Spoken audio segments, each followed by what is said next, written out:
शशी मनातल्या मनात घाबरली, पण राकेशला थांबवू शकली नाही. मग तिलाही ते आवडू लागले. दोघेही एकमेकात लीन झाले. 2 तास कधी निघून गेले ते कळलेच नाही. थकले आहे खूप, चल पाणी पिऊन झोप. राकेशने पाण्याचा ग्लास शशीकडे देत म्हणाला. शशीने पाणी प्यायले. लवकरच तिला झोप येऊ लागली. ती झोपी गेली. सकाळी शशीला जाग आली तेव्हा ती स्तब्ध झाली. तिच्या अंगावर कपड्याचा एकही तुकडा नव्हता. तिच्या तोंडातून एक किंकाळी निघाली. तेव्हा घरात धावपळ चालू होती. मुले आनंदाने किलबिलाट करत होती. घराची सजावट आणि पाहुण्यांचे स्वागत करण्यात घरातील वडीलधारी मंडळी व्यस्त होती. पण शशी दुःखी होती.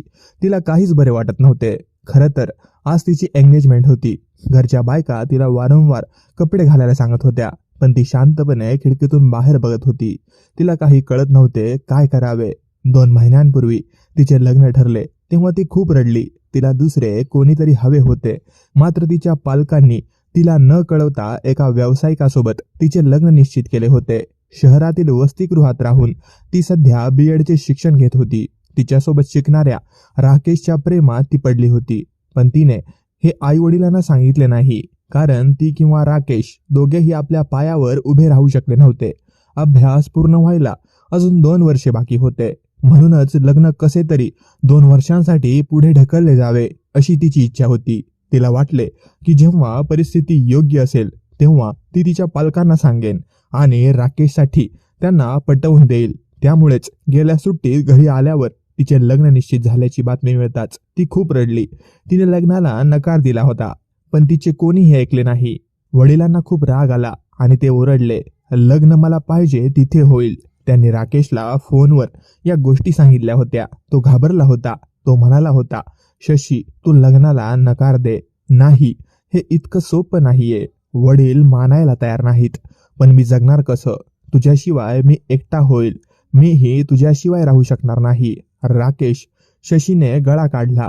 एक काम कर, तू आधी वसतिगृहात ये, मग आपण काहीतरी उपाय शोधू. राकेश म्हणाला, मी रेल्वे स्टेशनवर तुझी वाट पाहतो. गेट क्रमांक 2 वर भेट. तेथून दोघे वसतिगृहावर चालत येऊ. शशी उदास स्वरात म्हणाली, ठीक आहे, मी गेट नंबर 2 वर तुझी वाट पाहतो. प्लॅनप्रमाणे शशी ट्रेनमधून खाली उतरून गेट नंबर 2 वर उभी राहिली. तेवढ्यात एक कार शशीजवळ येऊन थांबली. त्यातून राकेश बाहेर आला आणि त्याने शशीला मिठी मारली आणि म्हणाला, मी तुझ्याशिवाय राहू शकत नाही. शशीला अश्रू अनावर झाले. राकेश म्हणाला, चल गाडीत बसून बोलू. राकेश इतका प्रामाणिक आहे, शशीने विचार केला. म्हणूनच हॉस्टेलला जायला गाडी आणली, नाहीतर ऑटोने पोचायला 20 रुपये मोजावे लागले असते. वसतिगृह 2 किलोमीटर अंतरावर आहे. गाडीत बसताच राकेशने शशीचा हात हातात घेतला आणि म्हणाला, शशी, माझं तुझ्यावर प्रेम आहे. जर मला तू मिळाली नाहीस तर माझं आयुष्य सगळं खराब होऊन जाईल. गाडी रस्त्यावर धावू लागली. शशी म्हणाली, नाही राकेश, असं करू नकोस. मी तुझी आहे आणि सदैव तुझीच राहणार आहे. राकेश म्हणाला, मी यावर उपाय काढला आहे. शशी म्हणाली, सांग. आपण लग्न करू, नवीन आयुष्य सुरू करू. शशी आश्चर्यचकित होऊन म्हणाली, काय बोलतोयस? तू शुद्धीवर आहेस ना? तुझा माझ्यावर विश्वास नाही. मग त्याने ड्रायव्हरला गाडी थांबवायला सांगितली. गाडी एका पुलावर पोहोचली होती. खाली नदी वाहत होती. राकेश गाडीतून बाहेर आला आणि म्हणाला, तू लग्नाला हो नाही म्हटलं तर माझं सगळं आयुष्य खराब होईल. मग कसं करणार? शशी घाबरली. मग मी माझ्या आयुष्याचं काय करणार? चल, मी तुझ्याशी सहमत आहे, पण हार मानू नकोस. असं म्हणत तिने राकेशला परत गाडीत खेचलं आणि ती स्वतः त्याच्या शेजारी बसली आणि म्हणाली, पण हे सगळं कसं होणार? शशीचा हात छातीशी धरून राकेश म्हणाला, तुझी तयारी असेल तर सगळं होईल. आजच आपण दोघे लग्न करणार आहोत. शशी आश्चर्यचकित झाली. या निर्णयाने ती थरथरत होती. तिला समजत नव्हते काय करावे. असे सांगितले नसते तर प्रेम तुटले असते आणि राकेश सुद्धा तुटला असता. हो म्हणालं तर आई वडील, नातेवाईक आणि समाजाच्या रोषाला बळी पडावे लागेल. काय विचार करतेयस? राकेशने विचारलं. शशी म्हणाली, हे सगळं अचानक आणि इतक्या लवकर योग्य नाही. निदान मला विचार करायला वेळ तरी दे. याचा अर्थ असा नाही ना की तू माझ्यावर प्रेम करत नाहीस. ठीक आहे, लग्न करू नको. अरे काय म्हणतोयस असं? मी तयार आहे, पण लग्न हा खेळ नाही. लग्न कसं होणार? आपण कुठे राहणार? तुझ्या कुटुंबातील सदस्यांना राग आला तर आपण काय करणार? आपल्या अभ्यासाचं काय होणार? शशी म्हणाली, याची काळजी करू नको. मी सर्व काही हाताळीन. लग्न एकदा होऊ दे. काही दिवसांनी सगळे राजी होतील. बरं, आपण आता प्रौढ आहोत. आपण आपल्या आयुष्याचे निर्णय स्वतः घेऊ शकतो, राकेशने स्पष्ट केले. पण मला खूप भीती वाटते. मी इथे आहे. घाबरण्यासारखे काय आहे? मग ठीक आहे, मी तयार आहे. भ्याडपणे शशीने लग्नाला होकार दिला.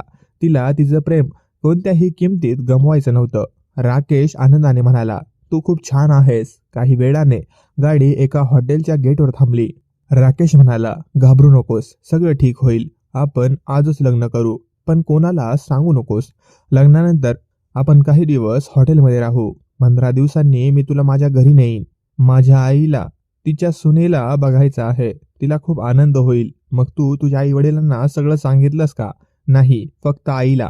कारण आईला सांधेदुखी आहे, जास्त हालचाल करू शकत नाही.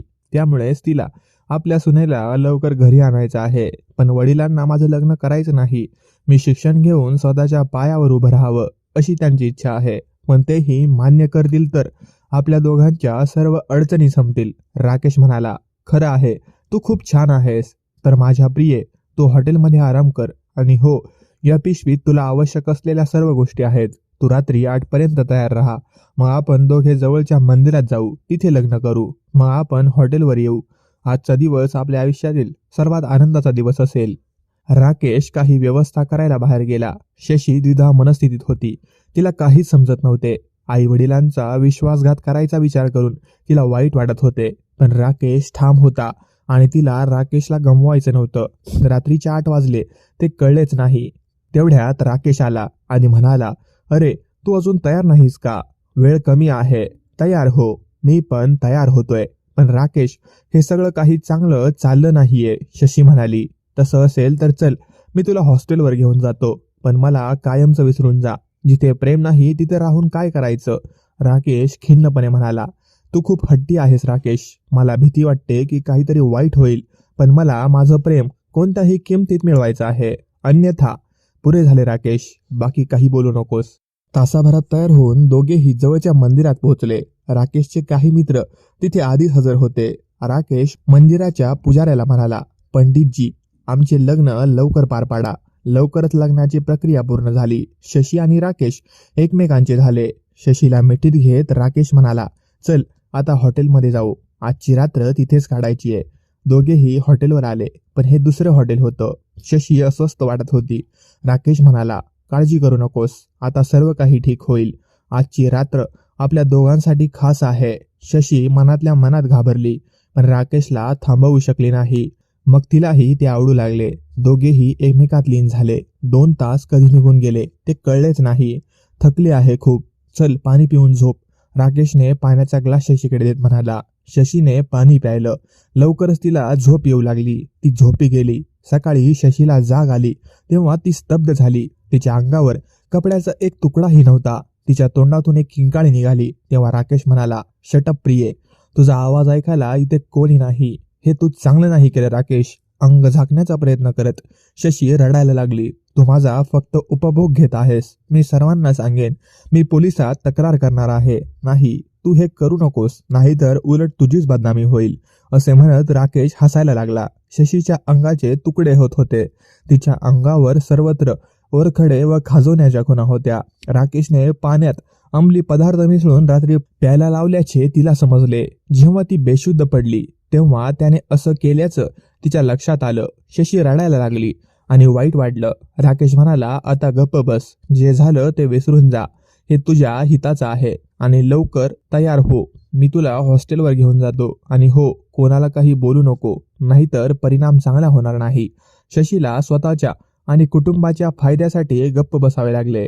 अरे, खिडकी बाहेर काय बघत आहेस? लवकर तयार हो, पाहुणे येणार आहेत. मग आईने तिला हलवले आणि ती तिच्या भूतकाळातील आठवणीतून वर्तमानात परत आली.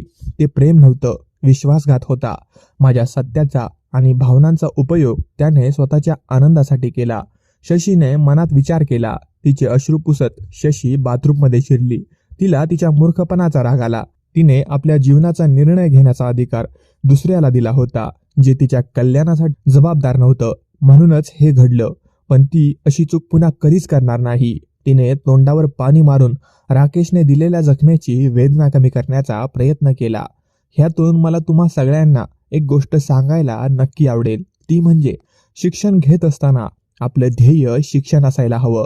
भुरळ पाडणाऱ्या गोष्टी तर असतातच, पण क्षणिक आकर्षणासाठी आपण आपलं ध्येय न विसरता आपलं ध्येय आणि आपल्या आईवडिलांपेक्षा जास्त विश्वास दुसऱ्या कुठल्या अन्य गोष्टीवर न ठेवता आपल्या ध्येयाकडे कूच करावी.